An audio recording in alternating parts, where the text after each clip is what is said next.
Welcome to Khyati connects. నేను మీ విద్య.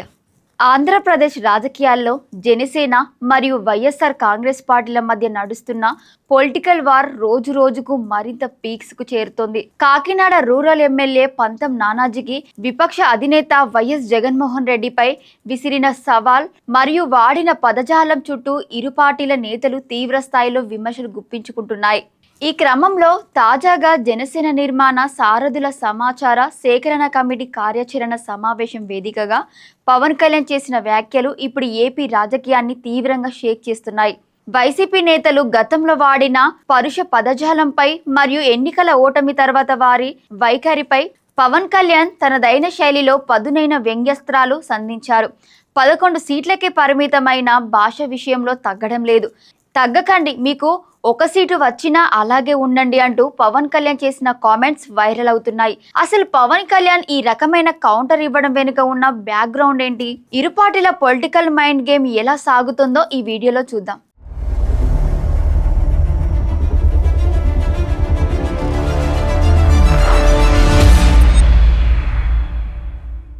ఈ తాజా వివాదానికి కాకినాడ వేదికగా జరిగిన పరిణామాలే ప్రధాన కారణం. విజయవాడ సాయికృష్ణ అదృశ్యం ఉదాంతం, ఆ తర్వాత జరిగిన కాపు సమ్మేళనాలపై ఇరు పార్టీలు విమర్శలు చేసుకున్నాయి. ఈ క్రమంలో పవన్ కళ్యాణ్ పిఠాపురం పోటీని వైసీపీ నేతలు ప్రశ్నించగా దానికి జనసేన ఎమ్మెల్యే పంతం నానాజీ తీవ్ర ఆవేశంతో స్పందించారు. జగన్మోహన్ రెడ్డికి దమ్ముంటే పులివెందల వదిలి కాకినాడ రూరల్లో పోటీ చేయాలంటూ పరుష పదజాలంతో సవాలు విసిరారు. ఈ నాయకులందరూ పవన్ కళ్యాణ్ గారు పిఠాపురంలోనే పోటీ చేయబెట్టి ఇంకో చోట చేయకూడదు అంటారు.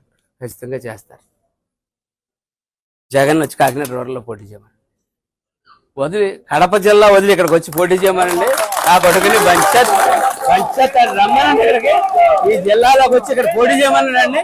ఆయన పోటీ చేయమంటే ఆడు పోటీ చేసిన రోజు ఆ దమ్ము ఆడుకుంటే ఖచ్చితంగా మేము మారుతామని చెప్తా ఉన్నాను.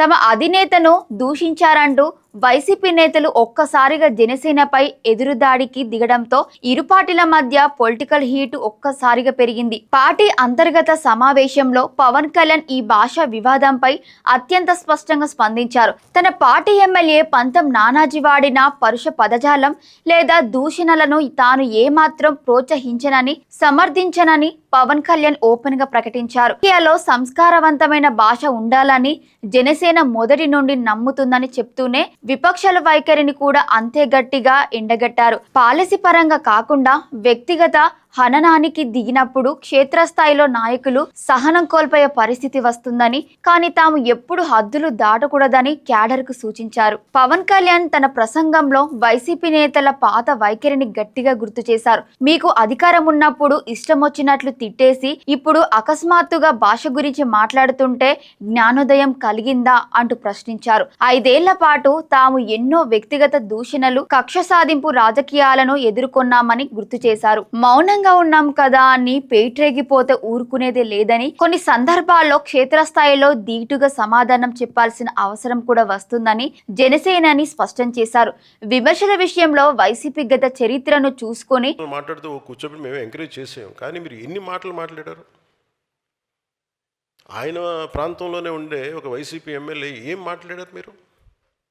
మేము మర్చిపోయాం అనుకుంటున్నావా?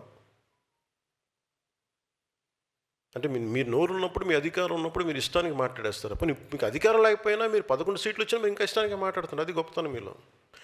I have to appreciate your commitment. వాళ్ళని చూసి మనం చాలా నేర్చుకోవాలి కదా. వాళ్ళు ఎంత కమిట్మెంట్. 11 వచ్చినా మేము తగ్గమంటుంటారు. మీరు తగ్గకండి, మీరు ఒకటి వచ్చినా తగ్గకండి, అలాగే ఉండండి.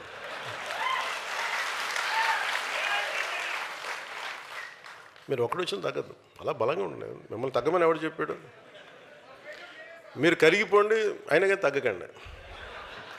మాట్లాడాలని హితవు పలికారు. ఈ ప్రసంగంలో అత్యంత హైలైట్ గా నిలిచింది వైసీపీ ఓటమిపై పవన్ కళ్యాణ్ వేసిన వ్యంగ్యాస్త్రాలు. అధికారం పోయినా కేవలం 11 సీట్లకే పరిమితం అయినా ఇంకా నోటికొచ్చినట్టు దూషిస్తున్నారు. అది మీలో ఉన్న గొప్పతనం, మీ కమిట్మెంట్ ను నేను అభినందిస్తున్నానంటూ పవన్ కళ్యాణ్ సెటార్లు వేశారు. 11 వచ్చినా భాష విషయంలో మేము తగ్గమంటున్నారు. తగ్గకండి, మీకు భవిష్యత్తులో ఒక సీటు వచ్చినా సరే అలాగే ఉండండి, తగ్గకండి అని పవన్ కళ్యాణ్ వ్యాఖ్యానించడం సోషల్ మీడియాలో విపరీతంగా ట్రెండ్ అవుతోంది. విపక్షాల అగ్రెసివ్ వైఖరిని తన వ్యంగ్యంతో తిప్పికొట్టే ప్రయత్నం చేశారు జనసేనాని. పవన్ కళ్యాణ్ ఈ వివాదాన్ని మరో కోణంలో ముగించారు.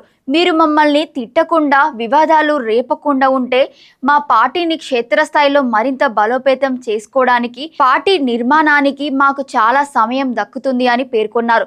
విపక్షాల విమర్శల వల్ల క్యాడర్ అలర్ట్ అవుతుందని, కానీ తాము మాత్రం ప్రజా సమస్యల పరిష్కారం మరియు కూటమి పరిపాలనపైనే దృష్టి పెడతామని స్పష్టం చేశారు. ఖచ్చితంగా మేము బలపడతాం, సంతోషం లేదు. మీరు తిడతానంటే కూడా మేము తిట్టి మేము బలపడతాం, ఏదైనా మేము బలపడటం గ్యారంటీ. Choice is yours. మరి ఏపీ రాజకీయాల్లో రేగిన ఈ తాజా భాష యుద్ధంపై మరియు వైసీపీ నేతలపై పవన్ కళ్యాణ్ వేసిన సెటర్లపై మీ అభిప్రాయాన్ని కింద కామెంట్ సెక్షన్ లో తప్పకుండా తెలియజేయండి. మరిన్ని తాజా పొలిటికల్ విశ్లేషణ కోసం చూస్తూనే ఉండండి. Thank you for watching Khyati connects.